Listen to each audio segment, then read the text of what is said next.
All right, guys, free to choose, cradle to grave. Chapter 4. This part is called medical care. Medical care.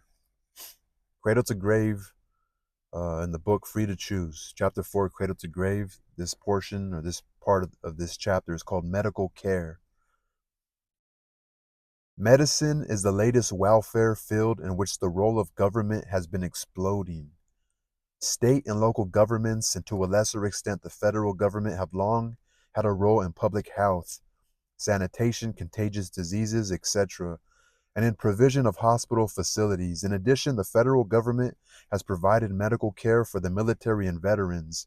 However, as late as 1960, government expenditures for civilian health purposes, i.e., omitting the military and veterans, were less than 5 billion or a little over 1% of the national income. After the introduction of Medicare and Medicaid in 1965, government spending on health mounted rapidly, reaching 68 billion by 1977, or about 4.5% of national income.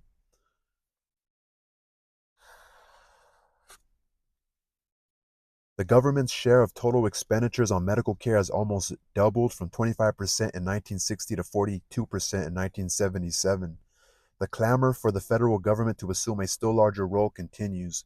President Carter has come out in favor of national health insurance, though in a limited form because of financial constraints. Senator Edward M. Kennedy has no such inhibitions. He favors the immediate enactment of complete government responsibility for the health care of the nation's citizens. Extra government spending has been paralleled by a rapid growth in private health insurance. Total spending on medical care doubled from 1965 to 1977 as a fraction of national income. Medical facilities have expanded too, but not as rapidly as expenditures. The inevitable result has been sharp increases in the price of medical care and in the incomes of physicians and others engaged in rendering medical services. The government has responded by trying to regulate the medical procedures followed and to hold down the fees charged by physicians and hospitals. And so it should. If the government spends the taxpayers' money, it is right and proper that it should be concerned with what it gets for what it spends. He who pays the piper calls the tune. If the present trends continue, the end result will inevitably be socialized medicine. National health insurance is another example of misleading labeling. In such a system, there would be no connection between what you would pay and the actuarial value of what you would be entitled to receive, as there is in private insurance. In addition, it is not directed at ensuring national health, a meaningless phrase, but at providing medical services to the residents of the country. What its proponents are, in fact, proposing is a system of socialized medicine. As Doctor Gunnar Bjork, an eminent Swedish professor of medicine and head of the Department of Medicine at a major Swedish hospital, has written, the setting in which medicine has been practiced during thousands of years has been one in which the patient has been the client and employer of the physician. Today, the state, in one manifestation or other, claims to be the employer and thus the one to prescribe the conditions under which the physician has to carry out his work.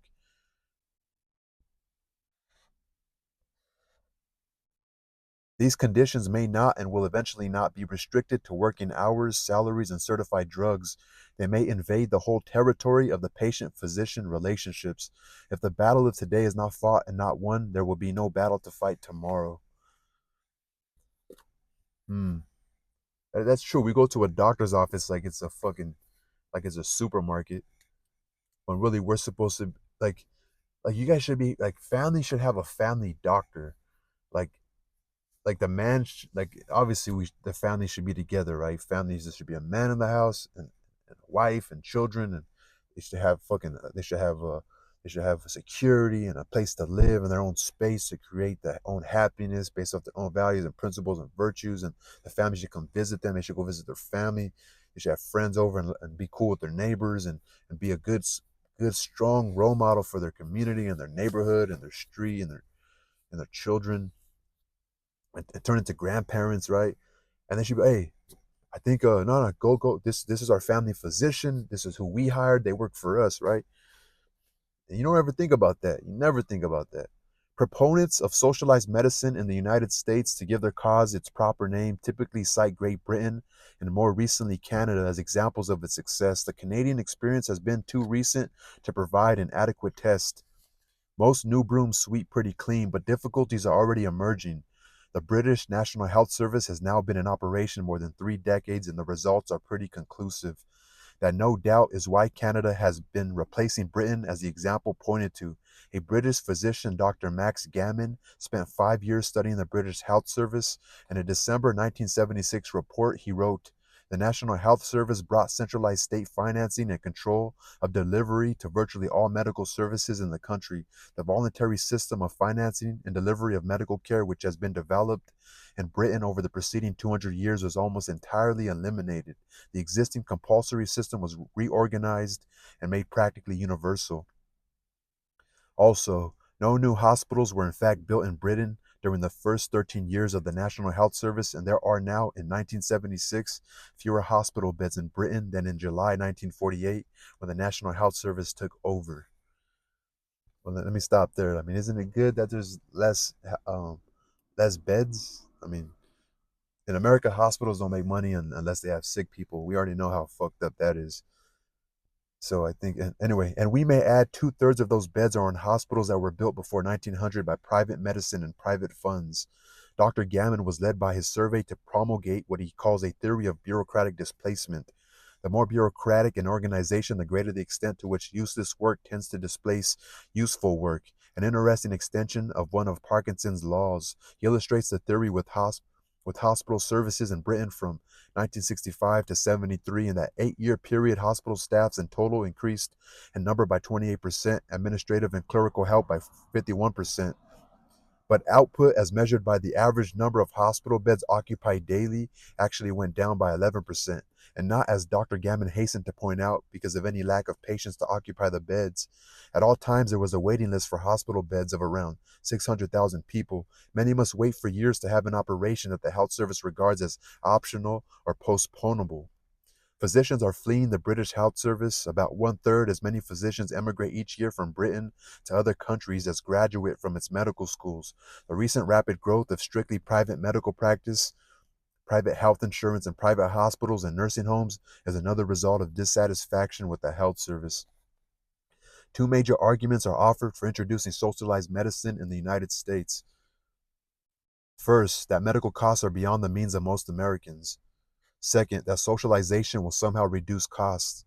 The second can be dismissed out of hand, at least until someone can find some example of an activity that is conducted more economically by government than by private enterprise. As to the first, the people of the country must pay the costs one way or another. The only question is whether they pay them directly on their own behalf or indirectly through the mediation of government bureaucrats who will subtract a substantial slice for their own salaries and expenses. In any event, the costs of ordinary medical care are well within the means of most American families. Private insurance arrangements are available to meet the contingency of an unusually large expense. Already 90% of all hospital bills are paid through third-party payments. Exceptional hardship cases no doubt arise, and some help, private or public, may help be desirable for them, or may well be desirable for them. But help for a few hardship cases hardly justifies putting the whole population in a straitjacket. To give a sense of proportion, the total expenditures on medical care, private and governmental, amount to less than 2/3 as much as spending on housing, about 3/4 as much as spending on automobiles, and only 2.5 times as much as spending on alcohol and tobacco, which undoubtedly adds to medical bills. Total expenditures on medical care, private and governmental, amount to less than 2/3 as much as spending on housing, about 3/4 as much as spending on automobiles, and only 2.5 times as much as spending on alcohol. In our opinion, there was no case whatsoever for socialized medicine. On the contrary, government already plays too large a role in medical care. Any further expansion of its role would be very much against the interests of patients, physicians, and healthcare personnel. We discuss another aspect of medical care, the licensing of physicians and its bearing on the power of the American Medical Association, in Chapter 8 on Who Protects the Worker. So this book was written about 40 years ago, even more, maybe 50. And I just think it's even more expensive. It's even more controlled. And if you don't have insurance through your job or no insurance at all, you already expect a bill to be extremely high. And even certain medicines are extremely high. Most medicines, most procedures, surgical procedures, operations. I mean, it's just too much inflation. The dollar doesn't carry as much anymore. So you need more. You need more of something to get something. You need more of something to be able to afford something. And that same thing that you need more of, you used to need less of before to get something.